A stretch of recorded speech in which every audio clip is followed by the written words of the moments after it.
तो यूसीसी जो है आपका यूनिफॉर्म सिविल कोड, इसकी अगर हम बात करें तो ये 67th में आया था, 69th 70th में आया था। तो बहुत चांसेस हैं कि ये 71st और डीएसओ में भी आए।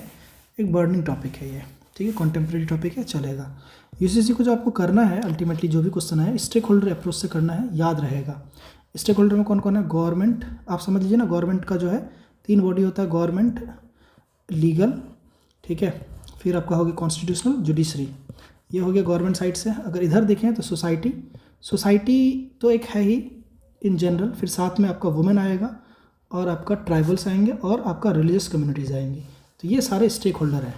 तो अब इसका जो बेनिफिट बताना है, इसमें जो आपको चैलेंजेस और वे फॉरवर्ड बताना है, सब जो भी बताना है, माइंड में आपका ये फ्रेमवर्क याद रहना चाहिए। फिर आपका ईजी हो जाएगा कि गवर्नमेंट के लिए क्या बेनिफिट है, ठीक है, उसके लिए क्या चैलेंजेस है और वे फॉरवर्ड क्या है। इस तरीके से आपको बहुत ही ईजीली याद रहेगा, ठीक। सबसे पहले तो आपको ध्यान देना है कि कोड से शुरू करना है। कोड के बाद आप इंट्रो देंगे और इंट्रो के बाद जो है आपका ये अप्रोच शुरू हो जाएगा, है ना। चलिए, तो सबसे पहले हम लोग देखते हैं यहाँ पे। तो सबसे पहले तो एक कोट यहाँ पे दे सकते हैं आप,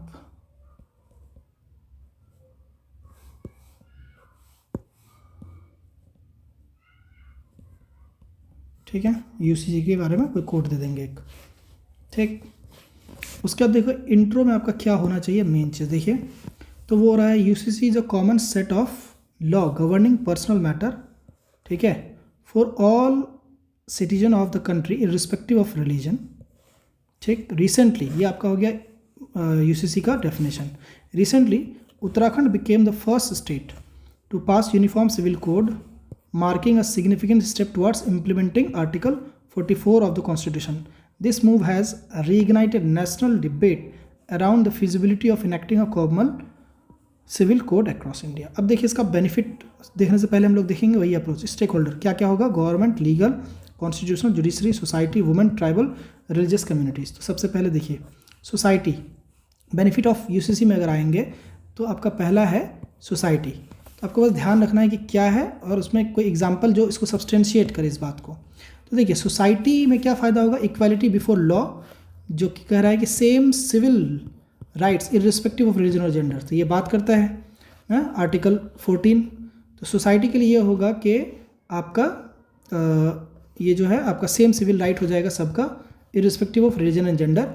जैसे आपका है इंस्टेंट ट्रिपल तलाक डिक्लेयर अनकॉन्स्टिट्यूशनल था शाहबानो केस में, तो इसने क्या किया? शो किया नीड फॉर यूनिफॉर्म प्रोटेक्शन, इसीलिए हमें यूसीसी की ज़रूरत है। यानी बेनिफिट ऑफ यूसीसी कहिए या व्हाई यू नीड यूसीसी, तो उसका पॉजिटिव एस्पेक्ट ये है। एक, सोसाइटी के लिए क्यों ज़रूरत है? ताकि रिलीजन और जेंडर के इस रिस्पेक्टिव हो जो है सिविल राइट सबका सेम हो, ठीक है। और ये आपको शो करता है यूनिफॉर्म प्रोटेक्शन के बारे में। गवर्नमेंट के लिए क्यों इंपॉर्टेंट है? Simplified administration, one law instead of multiple personal law. Example क्या है इसका कि लॉ कमीशन रिकमेंडेड, ठीक है, overlapping personal laws cause administrative confusion. तो अगर आप यूसीसी लेके आएंगे तो एडमिनिस्ट्रेटिव कन्फ्यूजन नहीं होगा। चलिए लीगल में आइए, तो लीगल सर्टेनिटी, इसमें कहा है लीगल सर्टेनिटी एंड प्रेडिक्टेबिलिटी। इससे फ़ायदा क्या होता है? Stronger rule of law. जैसे सरदा मुदगल केस में जो है हाई कोर्ट ने हाईलाइट किया था मिसयूज़ ऑफ पर्सनल लॉ, ठीक है। तो एक अनसर्टेनिटी है तो उसका मिसयूज़ होता है थोड़ा, तो ये चीज़ आपका नहीं होगा, है ना। क्या है? Legal certainty and predictability. चौथा अगर आएंगे कॉन्स्टिट्यूशनल पर्सपेक्टिव में, तो ये फुलफिल करता है आपका डीपीएसपी और स्ट्रेंथन करता है आर्टिकल 14, 15 एंड 21 को। जस्टिस चंद्रचूड़ ने कहा था कि customs can't override dignity and equality. और अंबेडकर साहब ने जो है कॉन्स्टिट्यूशनल अमेंडमेंट, कॉन्स्टिट्यूशनल डिबेट में जो है वो कहा था कि social reforms through law is a constitutional duty. तो आप कॉन्स्टिट्यूशनल ड्यूटी को पूरा करेंगे। रिलीजियस कम्युनिटीज़ की बात करें तो प्रोटेक्शन फ्रॉम रिग्रेसिव प्रैक्टिसेस। तो रिलीजियस कम्युनिटीज़ के लिए इस सेंस में फ़ायदा है कि जो रिग्रेसिव प्रैक्टिसेस हैं वो उससे प्रोटेक्ट करेगा। जैसे ट्रिपल तलाक बैन एक आपका रिग्रेसिव प्रैक्टिस था, तो इससे आपको फ़ायदा होगा और इससे क्या होगा? ग्रेटर लीगल स्क्रूटनी भी होगा, सिक्योरिटी भी मिलेगा।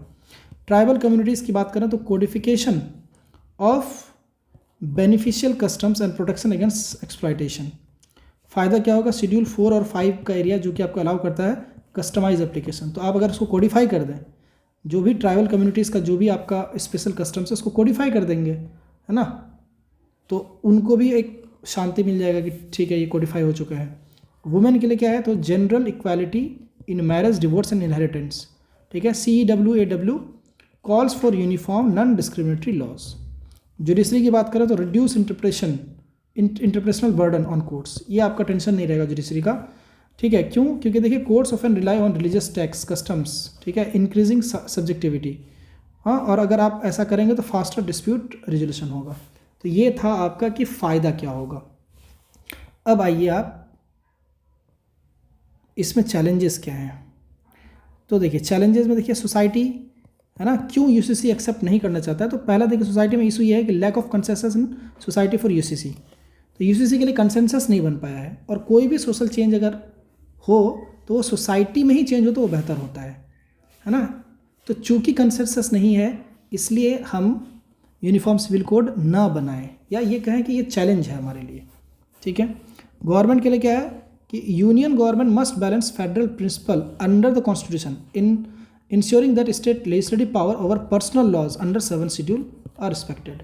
तो जो 7 शेड्यूल है आपका, ठीक है, जिसमें कि पर्सनल लॉ स्टेट का लॉ है, तो वो आपका रिस्पेक्ट हो सके। लीगल में लॉ कमीशन ने कहा था 2018 में कि UCC is neither necessary not desirable at this stage, ठीक है। Personal law are under concurrent list of the constitution, तो वो ज़रूरी नहीं है। ये यूसीसी आपको किसने कहा था? लॉ कमीशन का रिपोर्ट था। कॉन्स्टिट्यूशन क्या है? Conflict between right to equality. Article 14 जो है वो आर्टिकल 25 to 28 के साथ आपका क्या कर रहा है, यहाँ पे कॉन्फ्लिक्ट में है, क्योंकि 25 कर रहा है, अलाउ कर रहा है practice religious activities without any restriction, ठीक है, और राइट टू इक्वालिटी ये कह रहा है कि यूसीसी सबको सेम हो। तो यहाँ पे आप कह रहे हैं कि नहीं, आप अपने रिलीजन के हिसाब से काम कर सकते हैं, और आर्टिकल 14 में नहीं कि नहीं सबके लिए लॉ सेम होगा, तो एक कॉन्फ्लिक्ट है। रिलीजियस कम्युनिटीज़ की बात करें तो diversity of personal laws based on religion creates deep rooted resistance among communities. तो इशू ये है कि डीप रूटेड रेजिस्टेंस है कम्युनिटीज़ में, ठीक है। जैसे पर्सनल लॉ बोर्ड का प्रेसिडेंट जो है, ठीक है, persistent opposition of codification of personal laws. हाँ नहीं, पर्सनल लॉ बोर्ड ने परसिस्टेंट रहा है opposition to codification of personal law. तो पर्सनल लॉ का कोडिफिकेशन नहीं हो, यानी यूसीसी नहीं आए। जुडिशरी की बात करें तो Supreme Court incremental judicial pronouncement on UCC have been cautious and case specific leading to legal uncertainty. तो ये आपका प्रॉब्लम हो जाता है, ठीक है। ट्राइबल्स की बात करें तो diverse customary practices and perception of western imposition. Example, tribes in Meghalaya opposing UCC that conflicts with matrilineal inheritance. Matrilineal inheritance के साथ कॉन्फ्लिक्ट करता है ये, तो ये है। अब अगर हमको वे फॉरवर्ड कैसे हम इससे मतलब निकल पाए उसकी बात करें तो देखिए सोसाइटी में क्या करना चाहिए कि conduct legal literacy campaign and interfaith dialogue to build public consensus. बहुत मुश्किल है लेकिन ये करना पड़ेगा। लीगल लिटरेसी कैंपेन, दूसरा इंटरफेथ डायलॉग। इंटरफेथ डायलॉग तो अपने आप में बहुत बड़ा चैलेंजिंग है, लेकिन यही वे फॉरवर्ड है। गवर्नमेंट के लिए क्या होना चाहिए? Harmonise conflicting laws and ensuring consistent application of legal principle across country, simplify governance, reduce administrative burden and provide a clear legal framework for resolving dispute, जो भी डिस्प्यूट हो। Legal communities simplify and streamline the legal framework by replacing multiple personal law with a single set of law, reducing complexity, ensuring clarity and making it easier to understand and navigate. Will liberate women from patriarchal domination as personal law are patriarchal and exploitative of women. Personal law are inconsistent with Article 14. Constitution की बात करें तो constitutionally intent should be revisited through archival research and republication of debate transcripts highlighting the framers' vision of balancing individual rights with social reform. Constitutional amendment may be considered by convert Article 44 from non-justiciable guidelines into binding provision. Minorities, community leader जो भी minority के हैं should establish interfaith council to negotiate common ground on family law reform, ensuring that UCC respects essential religious practices while promoting equality. ठीक है, और reduce vote bank politics. फिर judiciary में क्या है? सरला मुदगल केस में, ठीक है, तो SC reiterated the need to implement UCC. Tribals, parliament should include special provision within the UCC for scheduled tribe safeguarding unique customs. तो इस तरीके से आपका हो जाएगा। जैसे autonomous district council under 5th schedule of constitution can co draft tribal inheritance clause. ठीक है, अब यहाँ पे है सजेशन बेस्ड कंक्लूजन। तो कंक्लूजन क्या है देखिए, इन पन्नालाल बंसीलाल पट्टी case, it was argued that uniform civil code is highly desirable. Its immediate enactment in a pluralistic society might be counterproductive to national unity and integrity. Instead, a piecemeal approach is recommended, gradually transforming from diverse codes to uniformity. ठीक है, thank you.